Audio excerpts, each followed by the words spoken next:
আমার সমর্থকরা আক্রমণ করতে বলছো না জি মিথ্যা কথা।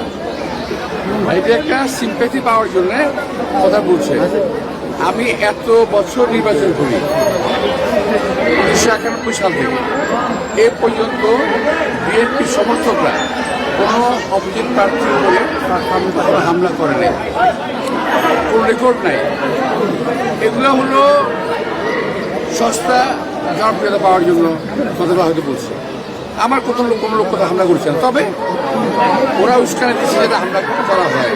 কিন্তু আমার করার নির্দেশ আছে, আমরা নির্বাচনী পরিবেশ ঠিক রাখার জন্য যা করা করবো, কিন্তু তার সঙ্গে কোনো বৈরিতা হবে না।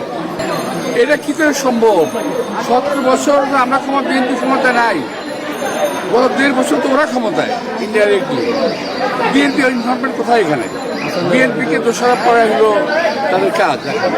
যেখানে যাচ্ছে বিএনপিকে দোষারোপ করাটা একটা তাদের ফর্মুলা হয়েছে, নির্বাচন জয়লাভ করা একটা ফর্মুলা।